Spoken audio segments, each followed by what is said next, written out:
Você estava falando sobre esse lance de colocar uma tinta por cima da realidade e tal. Essa muleta, a gente usa ela desde sempre, não é? Não é uma coisa que, por mais que eu talvez imagine que hoje em dia, com as redes sociais e tudo mais, a gente tenha utilizado mais desse artifício de parecer mais legal do que a gente realmente é, ou de fazer uma afirmação de virtude nas redes sociais. É, é um dilema do ser humano desde sempre, não é? Tem vários aspectos isso, né? De um lado, eu posso negar a realidade, não tem Covid, não tem nada e está tudo bem, que é um dos aspectos. Eu nego o que está acontecendo, eu nego que eu tenho uma dor, que eu tenho um problema, que eu tenho uma doença e não vou me curar, não vou procurar meios para isto. E outro lado é o oposto disso, né? Eu afirmo coisas que não estão acontecendo. E eu vou criando realidades paralelas. E na hora que eu preciso realmente que meu pé está no chão, eu vejo, poxa, não era o que eu imaginava. E o que eu faço agora? Mas nós temos uma capacidade humana de adaptação que é incrível. É incrível. A gente se adapta e a gente se modifica. Tem muita gente que tem medo da inteligência artificial. Eu falei, para quê?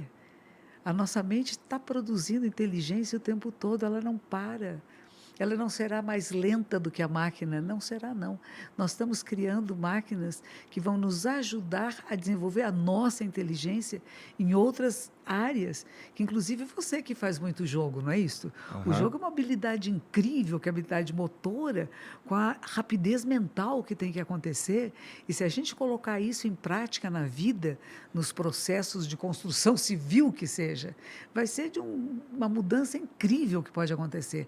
A rapidez e a facilidade com que nós vamos poder construir e desconstruir realidades. É muito incrível Eu isso. tenho um pouco de medo da inteligência artificial também. E você estava falando sobre a gente negar a realidade ou a gente criar uma realidade que não existe. O ideal é o caminho do meio. O Isso. ideal é a gente viver de fato com o pé no chão, mas é muito difícil, Monja. Eu sei porque, assim, eu tô falando da minha experiência própria. Ok? Porque em determinados assuntos, eu ajo desse jeito, o primeiro jeito. Em outros determinados assuntos, eu ajo do outro jeito, do último jeito. Mas é assim, eu sinto também que é muito mais produtivo quando a gente enxerga a realidade como ela é, por mais que seja difícil de enxergá-la às vezes. Com tanto verniz que a gente põe ou que o mundo põe nessa realidade, fica difícil mesmo enxergar, pelo menos para as pessoas, para os leigos. O que você fala de caminho do meio é o que o Buda dizia, né? Não é à O toa. caminho do meio é sem apego e sem aversão, sem extremos. Mas isso não significa que você fica bitolado e que você anda todo retinho assim. A gente encontra o eixo de equilíbrio, o eixo axial do corpo, por exemplo, né? São 80 e poucos ossos, né? Que Eu vi a senhora falando Não é? recentemente num É vídeo. uma beleza isso, é a cabeça, o pescoço e o tronco, que nos dá o eixo axial. E nós temos um eixo axial emocional interno. E a gente encontrando esse eixo, claro que a gente sai. Ninguém fica rígido num lugar só. As coisas nos puxam e nos empurram e a gente volta para esse eixo. A diferença é que quando você encontra esse ponto de equilíbrio, é mais fácil voltar para ele. Entendi. É só isso. Não é que você não vai sair dele, vai sair sim, inúmeras vezes, mas já A sabe. senhora sai. Oxe, o pessoal até brinca. Às segundas-feiras à A noite, senhora fica com raiva. Eu fico não consigo brava, imaginar a senhora com raiva, com eu todo fico respeito. brava. É? Meu aluno veio aqui comigo, ele conhece. Ele já viu. Entendi, mas aí como a senhora conhece o seu eixo, Isso, eu volto. que aparece, esse eixo ele surge com que? Autoconhecimento, meditação, é o quê? Meditação, é. A Mas é muito palavra difícil meditar. não é nada, porque você criou uma ideia do que é meditar. Talvez seja. Joga fora a ideia, respira e está meditando, está presente no Se a seu gente corpo. vai no Google e coloca como meditar, eles vão falar assim: preste atenção na tua respiração e os pensamentos que vêm você deixa aí. Mas eu não consigo. Eles vêm e eu dou uma pirada neles por um tempo, aí, pô, não, deixa aí, mas ele volta, aí é uma coisa horrível, cara. Porque é horrível, você apenas observa. Eu penso, que bonito. Eu penso também, tem momentos que não penso.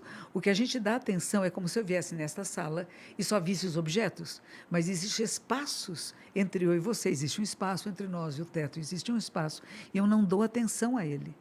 No É processo verdade. meditativo, eu começo a dar atenção não só nos pensamentos, mas nos intervalos entre eles. E eu vou perceber essa realidade de uma forma mais ampla, não limitada, só pensei. Que legal, pensei. E além de pensar, o que existe? Tanto que o texto do nosso fundador, do século XIII, no Japão, ele diz, começa assim, existe o pensar, o não pensar, ir além do pensar e não pensar. É aí que a Que gente quer esse é o ir. mais complicado, né? Não. É que a gente pensa que é uma coisa complicada. Por exemplo, eu posso achar que fazer o joguinho é muito complicado, que participar dos jogos que você gosta de fazer Aham. seja muito complicado. Talvez seja no começo, até eu pegar a experiência, mas pode ser uma coisa muito divertida e muito boa, tanto que você faz e sente muito prazer em fazer. Aham. E para mim é uma coisa, isso é difícil. Não é para mim, não, nunca vou conseguir. E quantas pessoas você conhece que disseram isso e que você introduziu os jogos e que elas continuam jogando? Que é o que a senhora faz, que é introduzir a meditação e A tudo mais. meditação. É difícil, é complicado? A vida é difícil, é complicada. Por que não? Se eu posso conhecer um pouquinho mais de como funciona a mente humana. E eu vou conhecer através do quê? Da minha.